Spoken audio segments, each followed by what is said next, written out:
이 매주 이 시간마다 두 분이 항상 강조했던 말이 있어요. 선거 어떻게 될지 모른다. 막판까지 지켜봐야 된다.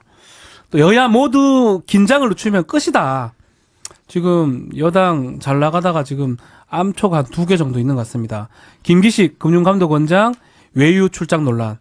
또 주말에 터진 민주당 당원의 이른바 드루킹 댓글 조작 의혹까지. 그래서 이런 변수들이 지방선거에 어떤 영향을 주게 될지 한번 말씀 나눠보겠습니다. 그 전에 예. 오늘이 네. 먼저 말하세요. 세월호 네. 1, 2부에서 많이 했습니다. 많이 했죠. 예. 특별하게 제가 한 말씀을 네. 드리겠는데 제가 세월호 진상규명을 요구하면서 24일간 단식을 했지 않습니까? 네. 그때 세월호 유가족을 폄하하고 또 유가족들이 단식하고 있는데 치킨 먹는 폭식투쟁도 하고 정말 인간으로서는 할 수 없는 네. 그런 짓을 한 사람들이 있고 또 그런 수모를 당한 유가족들이 있어요. 그래서 제가 며칠 전에 그날바다라는 영화를 봤는데요. 왜 침몰했는지 그 과학적 데이터가 분석이 돼 있고요. 근데 왜 구하지 않았는지 이거는 아직 이제 해명이 되지 않았습니다. 그래서 네. 사주기를 맞이해서 뭐 특별히 사주기라서 그런 말씀을 드리는 것이 아니라 세월호 진상 규명이 하루빨리 좀 돼서 별이 된 우리 아이들에게 좀 답을 해주는 그런 날이 하루빨리 왔으면 좋겠습니다. 정도원 의원님도 뭐 한 말씀 하시죠. 뭐 이하 동문입니다. 네. 네. 네, 알겠습니다. 지금 말씀하셨는데요. 네. 진행자께서 이건 저희 당과 관련되는 일이기 때문에 제가 먼저 좀 말씀을 드릴게요.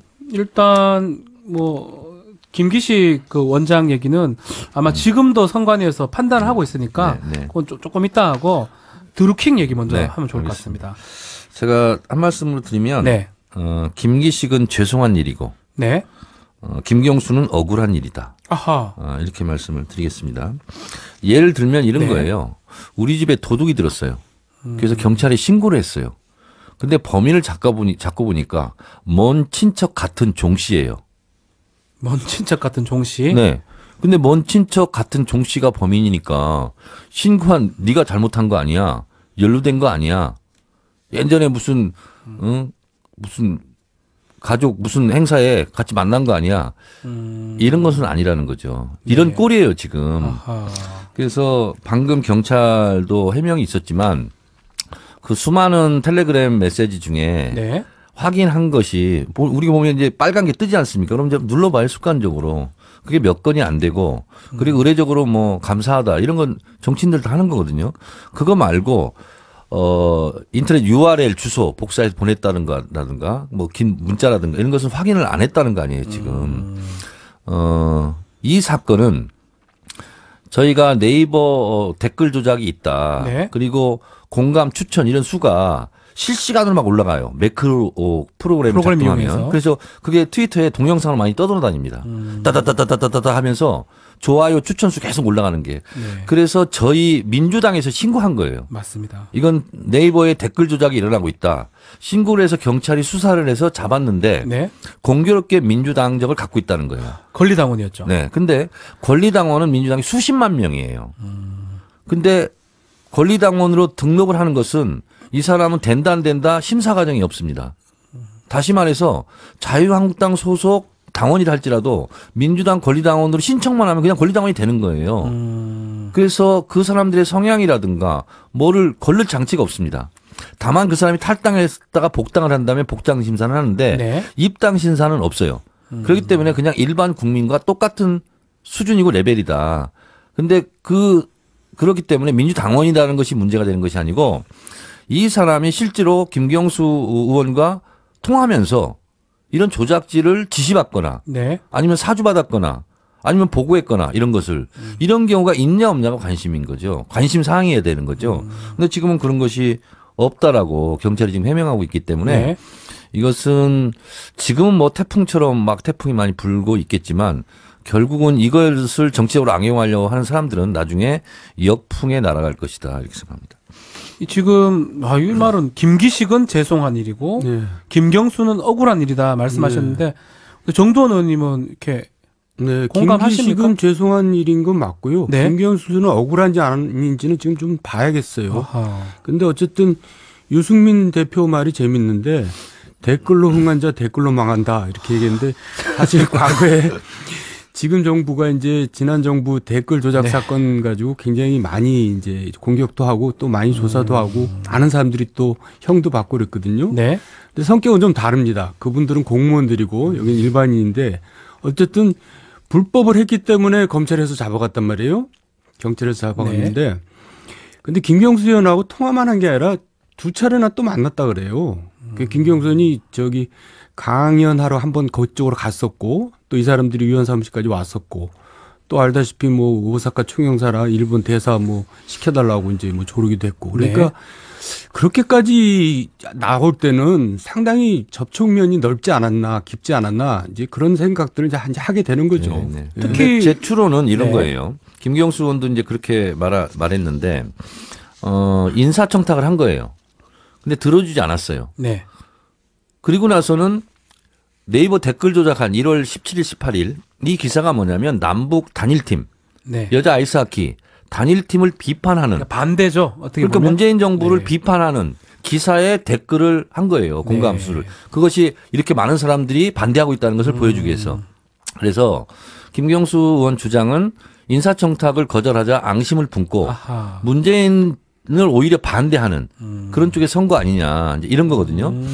그래서 저도 정치를 하다 보면 이렇게 저렇게 와서 도와주겠다 이런 사람들이 많이 있어요. 네. 근데 자기들이 또 원하는 걸 안 해주면 금방 아주 강렬한 또 적이 돼서 엄청나게 인터넷에서 공격하거든요. 이 드루킹은 저도 엄청 공격했어요. 압니까? 저는 모르죠. 아, 드루킹이라는. 아니 당했다는 얘기 아니에요. 네. 저는 엄청 공격했어요. 근데 아. 제가 거기에 일일이 뭐 댓글을 다거나 아니면 반응을 보이면 오히려 더 기세등등해져요. 아이디로 정청래 의원을 공격했다는 거죠. 그럼요. 그러니까 네. 드루킹이 정청래 의원님한테 이렇게 공격했어요, 비판했어요, 이렇게 뭐 모독했어요 이런 것을 네. 제 지지자들이 저한테 쪽지를 보내줘요. 아하. 그래서 제가 많이 봤어요. 청래당에서. 네네네. 그러면 제가 이 부분은 이해가 좀 안 되는 게 그렇다고 하더라도 오사카 총영사는 높은 직책이잖아요. 네, 그렇죠. 청와대 행정관도 뭐 일반인이 할 수 있는 그건 아닌데 그 정도 요구했다는 거는 뭔가 그 정도 역할을 한 거라고 보는 게 합리적 그러니까 추측 상식적으로 아닌가요? 그렇죠. 그러니까 오죽 저기 가까웠으면은 오죽 또 네. 자기가 많은 공헌을 했으면은 그런 이제 무리한 요구를 했을까라는 이제 그 의혹을 이제 제기할 수밖에 없는데 네. 오사카 총영사는 그냥 총영사 아니라 대사급 최고인데요. 총영사입니다. 예. 그냥 대사급인데요. 그러니까 이 사람이 정말 이상한 사람인지 아니면 정말 많은 기여를 했는지 그리고 이제 야당에서 얘기하는 것처럼 이게 정말 이제 후보까지 내용을 알고 있는지 그런 게 이제 밝혀져야지 의혹이 해소가 되겠죠. 근데 이 드루킹은 제가 봤을 때는 약간 과대망상증이 좀 있는 것 같아요. 그러니까 이제 이렇게 그 글 쓴 걸 주장을 하는 거 보면 문재인 정부에 들어간 사람들은 다 예수 뭐 관련자들이다. 네. 뭐 이런 얘기도 하고 또 노무현 대통령의 죽음이 또 문재인 대통령과 연관이 있다라든가 이런 허무맹랑한 주장을 많이 해요. 네. 그래서 예를 들어서 자기가 조직적인 연계 없이 자기가 자발적으로 또 뭐 무슨 경제 무슨 모임이 있다면서요. 네네. 거기서 문재인 대통령 경공행가 뭐 열심히 네. 지지 운동을 할 수 있어요. 그리고 강연 요청도 막 하고 그랬다면서요. 그런 면이 있으면 과대망상 내가 정말 이렇게 많이 했다. 그러니까 그런 인사청탁을 할 수가 있어요. 네. 문제는 뭐냐면 인사청탁을 거절한 김경수가 잘한 거 아니에요? 잘한 거죠. 아니 근데 네. 이제 이 사람들이 또 그 출판사를 운영했는데 무릎나무라는 출판사를 이제 근데 8년 동안 뭐 책은 한 권도 안 냈다 그러네요. 그렇죠. 근데 이제 그 출판사를 임대해서 이제 거기서 사무실을 운영했는데 그 임대료만 해도 한 3억 정도가 들어가야 네. 돼요. 그러니까 그런 돈은 어디서 나죠? 이 사람들이 무슨 수익 사업을 하는 건 아니잖아요. 그런 또 의문이 생길 수가 있는 그러니까 거예요. 2,500명 회원을 거느렸다고 그래요. 네. 그럼 회비를 거둘 수도 있고 뭐 어떻게 경제적인 부분을 마련했는지는 모르겠으나 이 사건의 핵심은 이거예요. 예를 들면 금품이 오고 갔느냐, 지시를 하거나 받거나 했느냐, 네. 라는 거거든요. 근데 지금까지는 그건 아무런 건 드러난 게 없어요. 경찰도 아니라고 얘기하고. 그렇죠. 그리고 문제는 뭐냐면 민주당에서 고소한 거예요, 이거. 이런 나쁜 사람들 잡아달라고. 하다 보니까 알고 보니까 잡고 민주당원이었죠. 보니까 민주당원이야. 네. 우리 집이 도둑을 맞았어요. 경찰에 네. 신고했어. 근데 먼 친척 같은 종 씨야. 뭐 진짜 그렇다고 신고한 사람이 책임을 져야 되는 건 아니잖아요. 예. 그러니까 지금 사실 국민들이 좀 헷갈려요. 이 사건에 대해서. 네. 그 잘 모르시는 근데 이럴 수도 분들이 있어요. 많아요. 네. 정말 김경수 의원이 지금 경남지사 후보로 나섰잖아요. 인지도만 엄청 올려주고 끝날 수도 있는 사건일 수도 그럴 수도 있어요. 있어요. 예. 그래서 제가 어제 트위터에 그런 글을 썼는데 네.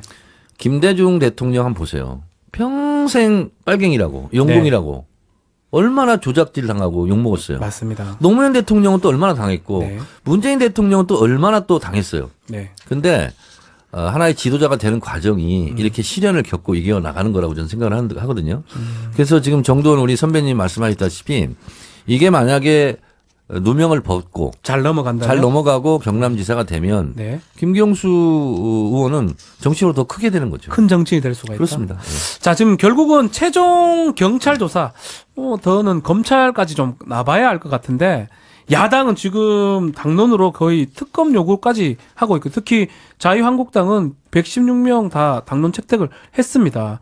이런 대응은 어떻게 보십니까? 지금 야당이 지방선거에서 지금 내세울 게 없었거든요. 질일멸렬해 있는 상태에서 김기식 사건과 함께 이제 호재를 만난 거죠. 그런데 이제 이게 아까 이제 얘기 못한 게 한 가지가 네. 경찰 수사가 조금 미지근한 부분이 있어요. 그러니까 김경수 관련 부분을 전혀 언급 안 하고 넘어갔단 말이에요. 그러니까 이제 김경수하고 댓글을 주고받았다. 뭐 이제 이런 것도 얘기할 수 있는데 전혀 그건 쏙 빼놓고 검찰에 이제 수사 보고를 했거든요. 네. 그러니까 이제 봐주기 수사를 한 게 아니냐 또 이런 의혹을 제기할 수가 있는 거죠. 근데 이 사람들이 핸드폰이 130개가 넘는데요. 그래서 몇 개를 분석을 못한 거예요, 경찰이. 네. 시간은 촉박하고. 그래서 다른 것은 분석을 못한 상태에서 검찰로 이첩을 한 것 같아요. 그래서 지금 이제 검찰이 본격적으로 수사를 하게 되는데 네. 야당이 특검 요구하는 건 뭐 다른 거 없어요. 뭐 정치적인 목적은 진실 여부와 상관없이 특검을 주장하고 그렇죠. 또 특검이 수사를 뭐 받네 못 받네 할 거 아니에요. 여야 공방이 있을 거 아니에요. 그러면서 이걸 길게 끌어가는 것이 뭐 자유한국당 등 야당의 뭐 목표죠. 그런데 이제 문제는 야사당이 전부 다 공조를 할 태세라는 거죠. 그러니까 이제 정의당의 또 태도가 굉장히 그렇죠. 중요해졌어요. 그걸 데스노트라 그러잖아요. 예. 정의당마저 가세하면은 이제 굉장히 불리해지는데 그러니까 이제 정의당 입장을 한번 주목해 볼 필요가 있죠. 근데 이런 사건이 이제 진실 공방으로 흐르게 되면 네. 나중에 영두삼위가 되더라도 어쨌든 타격을 입는 것은 어떤 공세를 당하는 쪽이죠. 그렇죠. 그래서 저는 성질 같으면 네. 그냥 특검 받고 막 했으면 좋겠어요. 근데 그게 선거 때까지 결론이 안 나. 결론이 안 나죠. 네. 그리고 특검에서 뭐 결론 뚜렷하게 난 거 뭐 본 적 있어요 지금까지?